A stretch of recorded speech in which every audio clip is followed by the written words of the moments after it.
건강에 플러스 되는 시간 데일리 건강 시작하겠습니다. 오늘은 치과 의사 이권우 원장 나와 계십니다. 안녕하세요. 네, 안녕하세요. 이권우입니다. 네, 반갑습니다. 오늘 어떤 주제 들고 오셨습니까? 네, 오늘은 사랑니에 대해 알아보는 시간을 갖겠습니다.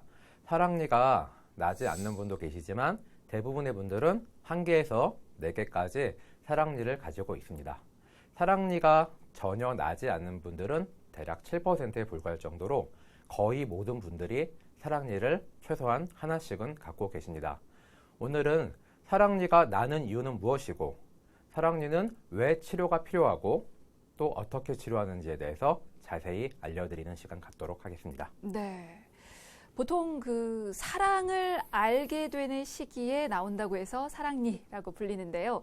자, 이 사랑니라고 불리는 어금니의 발치 이유 그리고 그 과정 상세히 살펴보도록 하겠습니다. 자, 사랑니에 대해서 자세히 들여다보기 전에 일단은 치아 전체적으로 살펴보고자 해요. 네. 자, 치아의 구성과 기능 설명 좀 부탁을 드릴까요? 예, 위턱뼈랑 아래턱뼈는 좌우 대칭으로 U자형으로 존재하게 되는데 그중에 이제 치조골이 U자형 앞궁을 이루고 있습니다. 우리의 치아는 그 앞궁 위에서 다시 또 좌우 대칭으로 U자형에서 V자형의 앞궁 형태를 가지면서 위에 존재하게 되는데요. 그 위치랑 형태에 따라서 전치, 소구치, 대구치로 나뉘게 됩니다. 전치는 정중앙의 양쪽 앞니를 말하고요. 그 옆에 중절치, 측절치, 그리고 이제 송곤이라 불리는 견치까지 한쪽당 3개, 양측으로 6개의 치아를 말합니다. 소구치는 그 작은 어금니라 불리는데 송곳니 뒤에 양측으로 2개씩 제1소구치, 제2소구치가 존재하게 됩니다. 대구치는 어금니라 불리는 대구치는 제2소구치 뒤에 양측으로 3개씩 존재하게 되는데요. 제1대구치, 제2대구치, 제3대구치가 있습니다. 네. 그러면 사랑니는 어금니에 속하니까 대구치겠군요. 그렇습니다. 예, 큰 어금니 중에서 가장 뒤쪽에 있는 제3대구치를 사랑니라고 부릅니다. 만약에 우리가 앞니에서부터 번호를 붙인다면 제1대구치가 6번째 치아가 되고요. 네. 사랑니는 8번째 치아가 됩니다. 그래서 치과에서는 속칭 8번 치아라고도 부르기도 합니다. 이 사랑니는 누구에게나 다 있는 겁니까? 턱뼈 안에서 사랑니가 생기는 그 싹은 방사선 사진상에서 봤을 때 만 4세에서 5세 정도면은 이제 확인이 가능해집니다. 턱뼈 안에서 천천히 자라난 사랑니는 만 17세에서 21세 전후, 20대 초반까지 이제 잇몸 위로 맹출하게 되는데요. 아까 시작부에 말씀드렸듯이 한 7%의 분들은 사랑니를 처음부터 아예 안 갖고 계세요. 그럼 대략 반대로 90% 이상의 분들은 적어도 1개의 사랑니를 모두 갖고 계시는 거죠. 단 이제 그 사랑니가 정상적인 방향, 정상적인 높이까지 맹출되지 않는 경우가 많습니다. 그래서 앞에 치아인 제2대구치에 걸리거나 잇몸에 걸리거나 네. 잇몸뼈에 걸려서 온전히 맹출되지 못하는 경우가 많습니다. 이런 식으로 완전히 맹출되지 못한 사랑니를 매복된 사랑니라고 부릅니다. 그렇군요. 이거는 뭐 개인에 따라서 달라질 것 같습니다. 사랑니가 없는 사람도 있을 거고 매복돼 있는 사람도 있을 거고 겉으로 또 나온 사람도 있겠지요. 그 개수도 다 다른데 사람마다 사랑니 개수가 다른 이유가 따로 있습니까? 네, 이론적으로야 상하, 좌우 해서 4개의 사랑니를 갖고 계셔야 되는데 실제로 보면은 결손되는 부위가 있어서 1개에서 4개까지 사랑니를 갖고 계신 수가 좀 다릅니다. 사랑니가 턱뼈 안에 매복되어서 안 보이는 분도 실제로 있을 수는 있고요. 우리가 이제 선천적으로 이가 없는 치아를 결손치라고 부르게 되는데요. 네. 사실 가장 많은 결손 비율을 보이는 치아는 사랑니입니다. 원시인들의 턱뼈 화석을 보면 턱도 길고 사랑니가 똑바로 나와 있고 심지어 사랑니 뒤에 제4대구치도 있던 경우도 있습니다. 그러나 현대인으로 오면서 턱뼈는 작아지고 사랑니는 매복되고 또는 작아지고요. 심지어 결손되는 퇴화하는 경향을 보이고 있습니다. 혹시 이 사랑니가 나고 안 나고가 치아 그러니까 구강 건강과 어떤 연관성은 없는 거죠? 네, 맞습니다. 사랑니가 나고 안 나는 건 치아나 구강의 건강과는 아무런 관계가 없습니다. 단지 사랑니가 제대로 나오지 못하고 비정상적인 위치에 온전히 맹출되지 않았을 경우가 문제가 되는 것입니다. 알겠습니다. 간혹 내 구강 상태가 문제인 건 아닌가 걱정한 분들이 좀 덜어 계시는데요. 사랑니가 나고 안 나고는 구강 상태와 구강 건강과는 관계가 없다고 합니다. 크게 신경 쓰실 필요는 없으실 것 같습니다. 자, 그리고 또 차츰 퇴화하는 경향이 있다고 하니까 앞으로는 또 사랑니를 가진 사람이 점점점 더 줄어들 수도 있겠다라는 생각이 드는데 원래 사랑니는 기능이 따로 없습니까? 사랑니에 특별한 기능이 따로 있지는 않고요. 사랑니도 어금니다 보니까 똑바로 나서 위아래 대구치가 서로 마주보는 대합치가 잘 저작이 된다면 다른 어금니처럼 음식을 쉽고 잘게 분쇄해서 소화하기 편하게 만들어주는 역할을 합니다. 하지만 많은 경우에서 사랑니는 제대로 맹출하지 못하고 그러다 보니 대합치끼리 저작을 해서 교합을 하는 기능을 못하게 되고요. 그러면서 오히려 감염 등의 염증을 일으키는 비율이 많다 보니까 많은 경우 발치를 하시게 되는 겁니다. 발치하는 분들도 상당히 많긴 한데 그대로 두시는 분들도 굉장히 많으시거든요. 만약에 발치하지 않고 그대로 두면 어떤 문제가 생기게 될까요? 정상적으로 나와서 청결하게 유지 관리가 되고 잘 사용하고 있으며 아무런 문제가 되지 않으시는 분들은 굳이 사랑니를 뽑지 않습니다. 하지만 보통 사랑니는 입안의 가장 안쪽에서 공간이 부족한 곳에 나오기 때문에 관리가 잘 안 되시게 되고요. 그러다 보면 음식물이 끼어서 지치주의염, 충치, 인접치아의 손상 또는 반대로 대합체가 없을 경우 너무 과맹출을 하셔가지고 마주보는 잇몸을 찌르게 되는 그런 질환이 발생하는 경우도 있습니다. 또한 드물지만 그 사랑니 때문에 종양이나 낭종이 발생하는 비율도 다른 치아들에 비해서 높은 편입니다. 그러니까 크게 문제되지 않으면 그대로 둬도 된다라는 말씀이신데 네. 크게 문제되지 않는다라는 부분이 사실은 개인마다 좀 차이가 있어서 네. 그냥 둬도 되는 사랑니 그리고 꼭 뽑아야 하는 사랑니 그 차이점을 좀 정확하게 정리 혹은 설명을 해주시면 좋을 것 같아요. 네, 치아가 정상적인 각도, 정상적인 높이까지 맹출되고 뒤쪽에 음식물이 잘 끼지 않는 상황이 되신다면 그리고 또 그 치아가 마주보고 있는 사랑니 또는 그 앞에 치아랑 잘 저작이 되어서 교합이 되신다면 굳이 뽑지 않는 것이 맞습니다. 반대로 턱뼈 속에 아예 숨어서 보이지 않고 음식물이 끼지 않고 치과 의사가 보기에 문제가 생길 일이 거의 없겠구나 싶은 경우는 물론 정기적으로 관찰을 하신다는 조건 하에서 뽑지 않고 그냥 두시는 게 맞습니다. 지금 두 가지 정도 말씀을 하셨는데 그 외에는 다 발치를 해야 하는 겁니까? 그 외 대부분의 경우는 발치를 하는 것이 좋습니다. 이게 젊은 나이에 통증이나 염증이 없을 때 예방 차원에서 뽑으시는 것이 뽑기도 편하고 환자분에게도 보통 추천되는 바입니다. 이미 염증이 진행돼서 오는 경우도 있겠네요. 네, 사랑니가 불편해서 치과에 내원하시는 분들 중에는 사랑니 주위에 잇몸에 염증이나 통증이 심해서 내원하시는 분들이 많은데요. 그런 분들은 당장 너무 불편하니까 오늘 바로 이 자리에서 뽑아주세요라고 하고 내원하게 되는데 그 감염된 상태에서 발치를 했다간 2차 감염의 위험성이 있기 때문에 보통 당일날 발치를 하지 않습니다. 먼저 소염 치료를 한 다음에 붓기를 가라앉히고 발치하게 되는데요. 예전보다 항생제 성능이 좋아졌기 때문에 2차 감염의 위험성이 많이 낮아졌지만 그래도 원칙적으로는 감염을 가려앉히고 나서 발치하는 것이 추천됩니다. 알겠습니다. 그리고 또 앞서서 설명을 하셨듯이 정상적인 위치로 올라오지 못하는 그런 사랑니가 있는데요. 그렇게 나는 방향 그리고 매복 정도에 따라서 이게 발치하기가 굉장히 쉽지 않은 그런 사랑니들이 또 많다고 들었습니다. 어떻습니까? 설명 좀 부탁드릴까요? 네, 사랑니의 경우 앞에 다른 치아들과는 다르게 크기나 형태의 그 변이가 많고요. 치아의 뿌리 또한 길이, 만곡 정도, 그 다음에 개수에서 변이가 많은 편입니다. 또한 사랑니를 뽑을 때는 위턱 사랑니의 경우는 상악동이라는 구조물과의 관계, 아래턱 사랑니의 경우는 하치조 신경관이라는 신경관과의 관계를 고려해 봐야 합니다. 턱뼈, 잇몸 안에 부분적 또는 완전히 매복되어 있을 경우는 그런 위험성 때문에 숙련된 치과의사 선생님에게 발치하는 것이 좋습니다.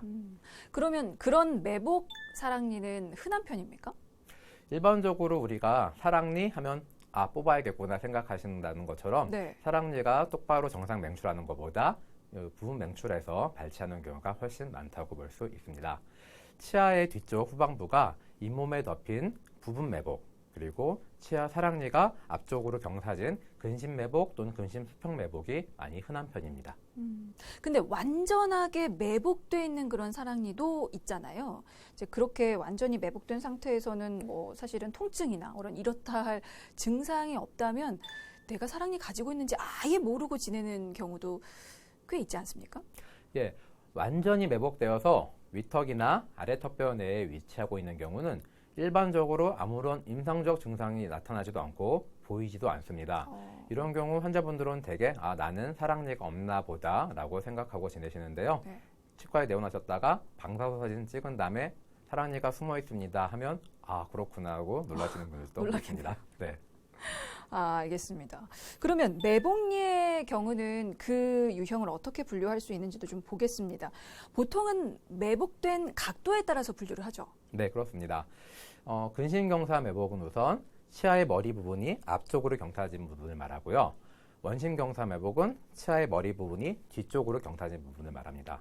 또 협측, 설측 경사 매복이 있는데 볼 쪽, 혀 쪽으로 경사져서 매복된 사랑니를 말합니다. 또 수평 매복이는 앞치아와의 각도가 90도 정도로 이렇게 누운 사랑니를 말하고요. 수직 매복은 앞치아와는 평행한데 그 밑으로 매복된 경우를 말합니다.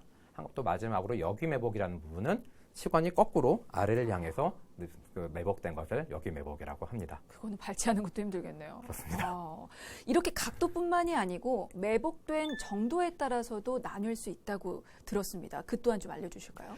자, 치아의 머리인 치관부가 뼈에는 덮이지 않고 잇몸에만 덮여 있을 경우 단순 매복이라고 합니다. 치관부의 3분의 2 이내가 치족을 잇몸뼈에 덮여 있을 경우를 복잡 매복이라고 하고요. 치관부의 3분의 2 이상이 잇몸뼈에 덮여 있는 경우를 완전 매복이라고 합니다. 알겠습니다. 자, 사랑니를 이렇게 유형별로 좀 나눠봤는데요. 자, 이번에는 이 사랑니 발치에 대해서 좀 들여다보도록 하겠습니다. 사실 그 사랑니 발치 자체가 보통 어려운 게 아니라고 알려져 있어서 그래서 좀 궁금한 부분이 있는데요. 좀 상세하게 알려주실까요? 발치의 난이도는 먼저 매복된 사랑니의 경사 각도와 매복 깊이, 그다음에 앞에 있는 제2 대구치아의 위치 관계, 또 사랑니 뒤쪽에 아래턱뼈가 위로 올라가는 부위인 하악치와의 관계에 따라서 영향을 받게 되어 있습니다. 그 외에 사랑니의 뿌리의 개수, 길이, 형태의 만곡 정도에 따라서 또 영향을 받게 되어 있고요. 아래턱뼈라면은 그 신경관과의 거리에 영향을 받고, 위턱뼈라면은 상악동 하형과의 거리 등의 영향을 받습니다. 정상으로 맹철되어 있고 뿌리도 예쁘게 모여 있는 사랑니라면 정말 쉽게 몇 초 만에 나오시는 경우도 있는데요. 이런 경사져 있거나 깊이 매복되어 있거나 주위 구조물의 관계가 불리한 조건이라면 사랑니 발치 시간도 오래 걸리고 발치하는 데 통증도 많이 오게 되고 또한 위험성 또한 높아지게 됩니다.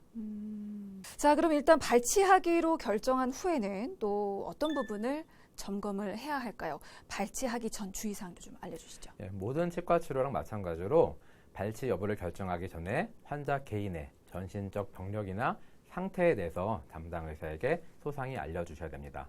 또는 환자의 연령, 신체나 정신적인 조건이 발치에 적합하지 않다면 그건 또 발치의 금기증이 될 수도 있습니다.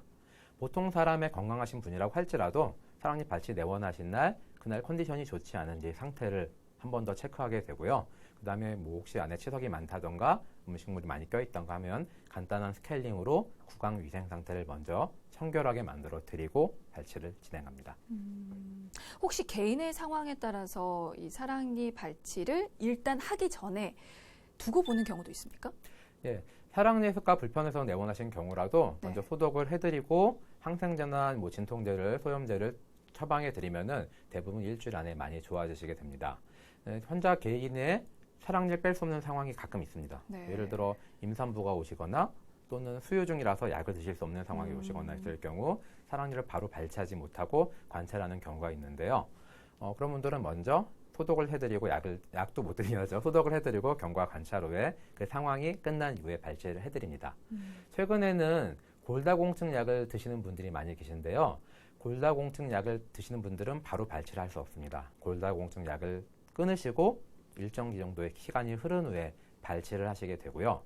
또 사랑니를 뽑은 다음에는 최소 4에서 5일, 뭐 길게는 일주일 이상 얼굴이 붓는다던가 심지어 멍이 드는 경우도 있습니다. 그래서 개인적으로 본인이 중요한 행사가 앞으로 예정되어 있으시다면 뭐 예를 들어 결혼식이 있다 이런 분들은 그런 거 충분히 고려하셔서 사랑니 발치 약속을 잡으시는 게 좋습니다. 알겠습니다. 이게 내가 꼭 뽑고 싶다고 혹은 뽑지 않고 싶다고 해서 그대로 또 진행되는 건 아니네요. 일단 이 여부는 전문의와 상담을 하시는 게 좋을 것 같습니다. 자, 그리고 사랑니 발치 과정도 좀 보겠습니다. 워낙 쉽게 뺄 수 없는 게 또 사랑니 발치라고 말씀들 하셔서 그 과정 또한 꽤 복잡하지 않을까 싶은데 어떤 과정을 통해서 발치를 하게 됩니까? 매복되어 있는 사랑니의 경우 다소 복잡한 시술 과정이 필요합니다. 먼저 환자분 오시면 발치해야 될 부분을 다시 한번 확인을 하고요. 입안이나 노출되는 피부, 얼굴 부분을 먼저 소독을 합니다. 그다음에 사랑니 발치 부위에 충분한 양의 마취를 시행해 드리고요. 매복되어 있는 사랑니 같은 경우 이때 잇몸에 절개를 하고 박리를 하게 됩니다. 아까 잇몸에 덮여있는 단순 매복의 경우에는 이 상태에서 충분히 발치가 가능하신데요. 복잡 매복이나 완전 매복처럼 잇몸뼈에 덮여있을 경우에는 뼈를 치조골을 어느 정도 삭제를 하고 치아도 분할해서 잘라서 발치를 하게 됩니다. 발치 후 잇몸 안에 남아있는 골결편이나 또는 잇몸의 유가 조직, 염증 조직 등은 깨끗이 긁어낸 이후에 봉합을 해드리게 됩니다. 발치하는 그 사랑니 개수도 좀 여쭤보고 싶은데 한 개 빼러 가서 사실은 다른 것들도 빼야 하는 거면 한꺼번에 빼는 게 좋지 않을까라는 생각들을 하시잖아요. 근데 4개 한꺼번에 다 뽑을 수는 없는 거죠? 대부분의 경우 위아래 사랑니가 그러니까 같이 오셨을 때 아래쪽 사랑니는 매복되어 있고 위쪽 사랑니는 정상적으로 맨출되어 있는 경우가 많습니다. 그래서 마취를 한 김에 어차피 입 뽑으시면 그쪽으로 식사를 못 하시는 김에 위아래 사랑니를 한 번에 같이 뽑으시는 경우가 많습니다. 그렇죠. 하지만 위아래 사랑니가 모두 매복돼 있다면 발치하는데 시간이 오래 걸리고 출혈의 문제도 있기 때문에 또 환자분이 이를 뽑느라고 오래 벌리고 계시면 턱관절 장애가 올 수도 있고 그다음에 통증도 위아래가 같이 아프시면 많이 아프실 수 있겠죠. 그럴 경우에는 나눠서 뽑게 됩니다. 그다음에 좌우 한 번에 4개를 다 뽑으시는 거는 뭐 가끔은 그걸 원하시는 분들도 있는데요. 그럴 경우에는 이제 양쪽에서 피가 나고 식사가 정말 곤란해지기 때문에 일반적으로는 오른쪽이나 왼쪽을 정해서 한쪽 먼저 발치하고 나중에 반대쪽을 뽑으시는 걸 추천드리고 있습니다. 발치 후를 또 생각을 해야겠군요. 그렇습니다. 알겠습니다. 그 발치할 때 잇몸 절개는 필수입니까?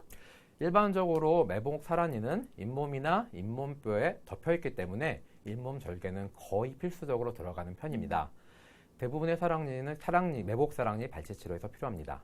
단 정상적으로 맹충되어 있는 사랑니라면은 굳이 잇몸 절개가 필요하지 않은 경우가 대부분입니다. 혹시 사랑니를 발치하고 나서 잇몸뼈 이식이 필요한 경우도 있습니까? 일반적인 사랑니 발치의 경우에서는 거의 대부분 잇몸뼈 이식은 필요하지 않습니다. 그런데 사랑니를 발치하게 된 상황에서 주변에 종양이나 낭종이 있어서 사랑니 발치 후 많은 골소실이 발생했을 경우에 한해서 가끔 뼈 이식이 필요한 경우도 있겠습니다만 그 외에 대부분의 일반 치과에서 사랑니를 발치하셨을 경우 단순 발치, 복잡 매복 발치, 완전 매복 발치 모든 경우에서 잇몸뼈 이식을 하는 경우는 거의 없습니다. 단 수술 중 출혈이 많은 부위였거나 골삭제가 많았거나 수술 후에 출혈이 많이 될 것이 예상되는 부위에는 발치와의 지혈을 도와주는 콜라겐 지혈제를 넣는 경우도 있습니다.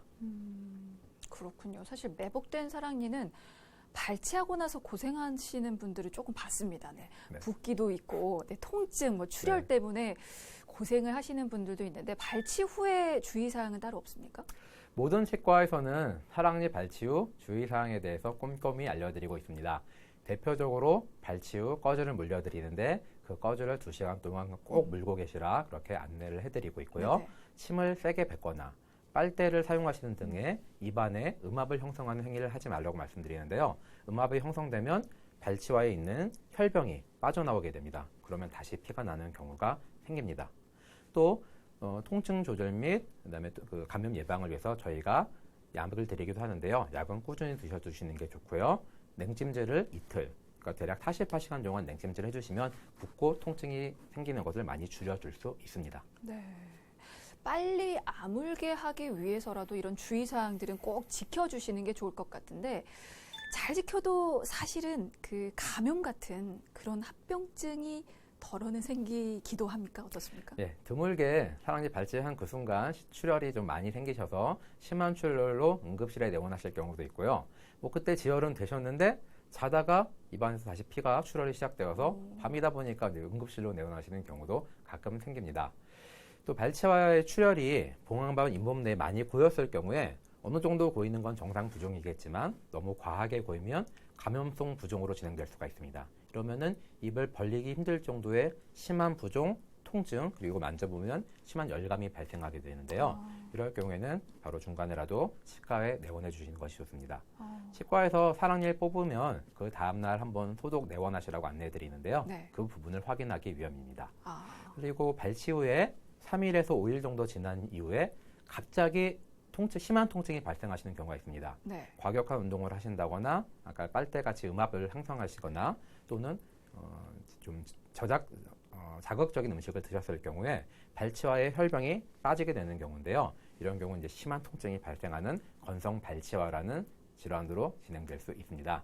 이 경우 치과에 내원하셔서 통증 완화 및 염증 조절 치료를 받으시는 것이 좋습니다.